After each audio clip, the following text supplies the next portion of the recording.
Ministra do Interior do Reino Unido é tirada do cargo por fazer críticas ao protesto que aconteceu no Reino Unido, né, na Inglaterra, pró-Palestina. Ela fez uns comentários que foram na direção de criticar a polícia da Inglaterra, a polícia de Londres, porque ela havia sido muito leniente na visão dela.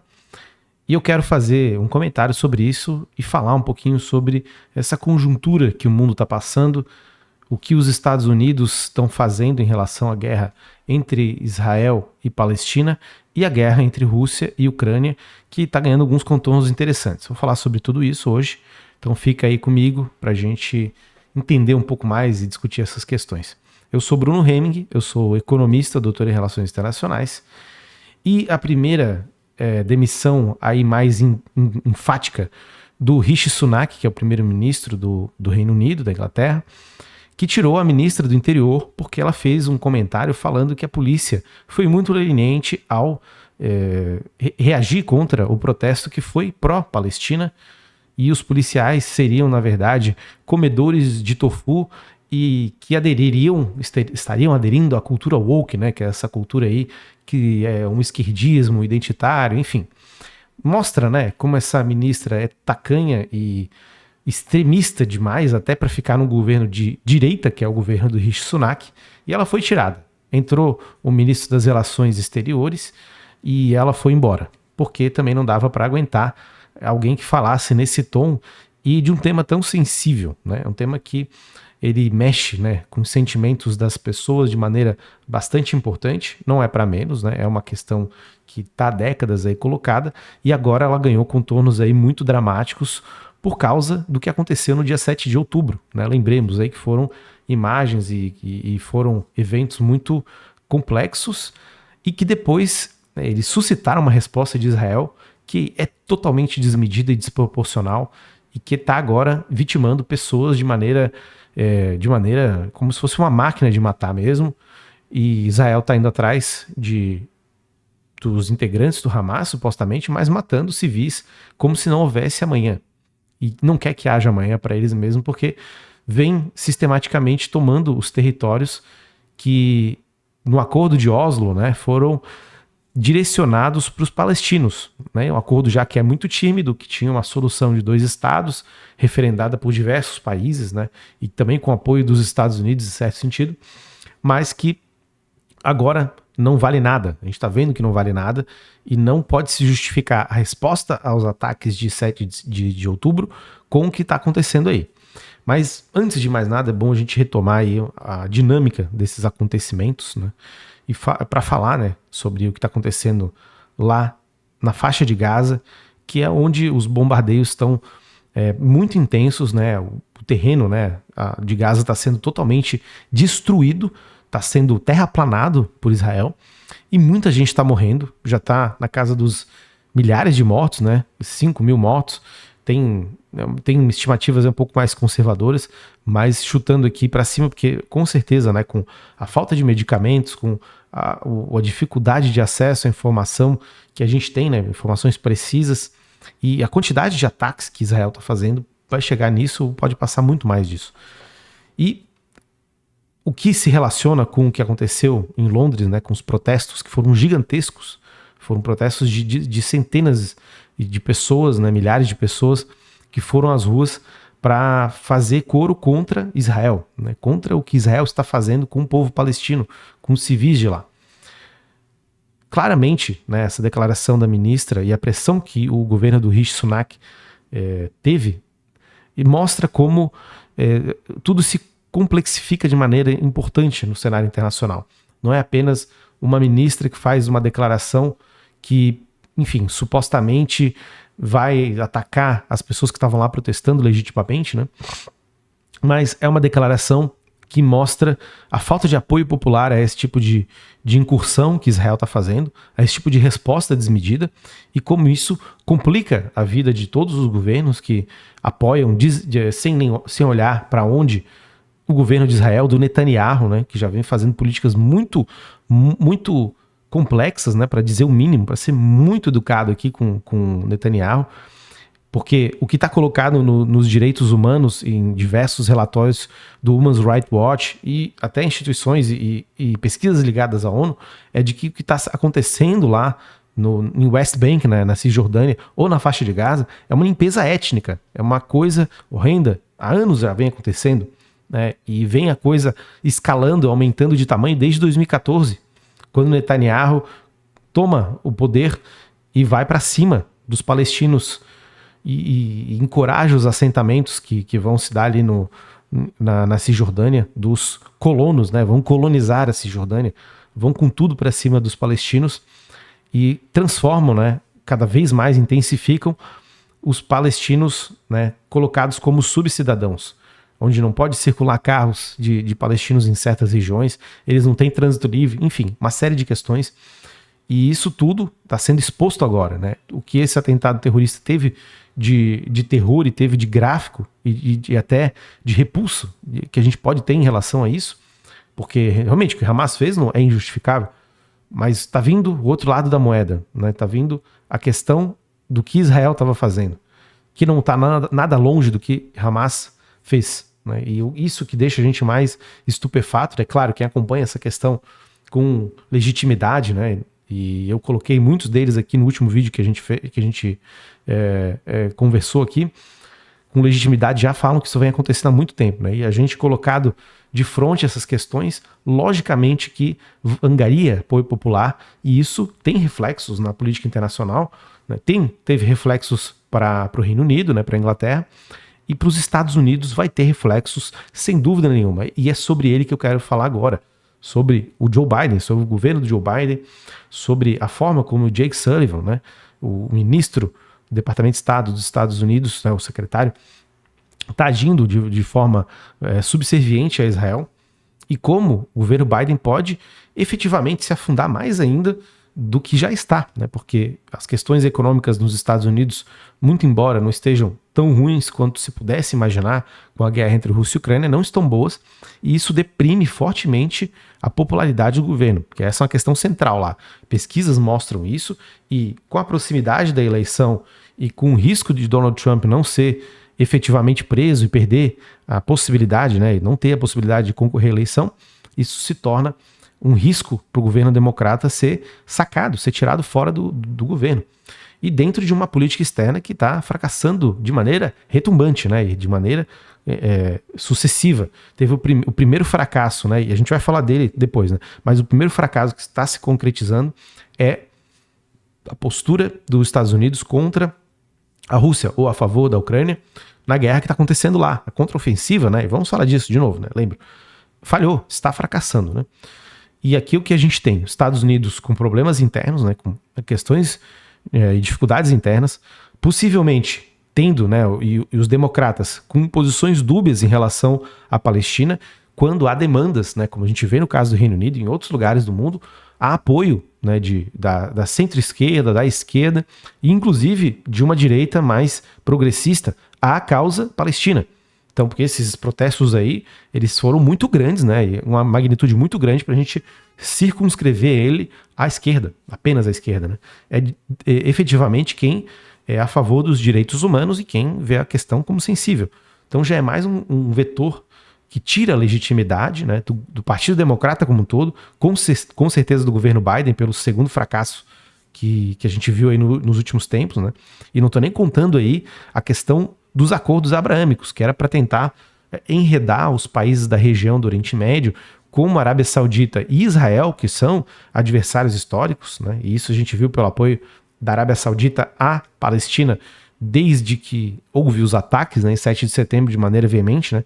Mas esse acordo que foi tentar costurar países ali como Omã, Emirados Árabes, Catar, junto com a Arábia Saudita e Israel, para tentar fazer frente ao Irã, também como um fracasso. Eu não estou nem contando isso. Estou falando sobre a guerra entre Rússia e Ucrânia e o que a gente está vendo agora da guerra entre Israel contra os palestinos, né? Não é só contra o Hamas, é contra os palestinos, que está matando milhares deles, né?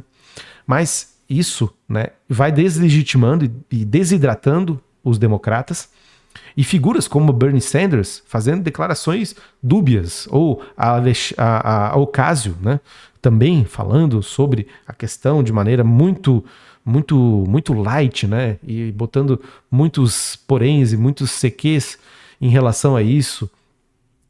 E a gente tem que pensar que parte do eleitorado dos democratas é constituído de pessoas que veem a questão de maneira bastante objetiva, né? E a divisão que essa questão cria de Palestina e Israel é uma divisão claríssima, né? Uma divisão assim, que chega, né, em alguns extremos a ser figadal, né? De mover raiva e muito sentimento em cima disso, né? Fazer análises objetivas disso é muito complexo, né? Então, o Partido Democrata em maus lençóis, né? Em maus lençóis em relação à questão da Palestina e de Israel, e já com mais uma frente colocada para pressionar mais os gastos do governo, e gastos aí que, justificando para o público em geral, são muito difíceis de ser feita essa justificativa. É muito complexa, uma vez que se gasta com essa guerra, né, e a geração de empregos de qualidade, com renda,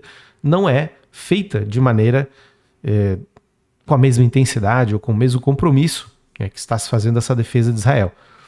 Israel que tem os seus interesses, quer manter o seu Estado, quer se proteger, né, e diz que quer se proteger contra a ameaça de diversos estados aí que fazem são os vizinhos de Israel, quando na verdade, né, a gente está vendo que ele está aplicando um extermínio do povo palestino de maneira sistemática e os Estados Unidos apoiando. E é algo custoso, né? A gente está lidando com uma Israel que quer lidar com um país ou com um povo, né, na verdade, não é nem país, porque o país não foi concedido aos palestinos, né? Mas quer lidar com um povo que tem a questão nacionalista, a questão de insurgência muito forte, principalmente tendo Hamas na questão, né? Então isso é muito custoso lidar com isso. Já tem muitas décadas desse conflito se arrastando e não tem uma previsão de terminar tão cedo. Então é mais uma empreitada que os Estados Unidos vai abraçar e está abraçando de maneira cega, né, com custos aí imensuráveis, tanto de vidas humanas quanto custos para o próprio Estados Unidos, que precisa de maneira urgente se recolocar no jogo, né, político global, porque está perdendo sistematicamente a liderança, tá vendo, né, o império declinar.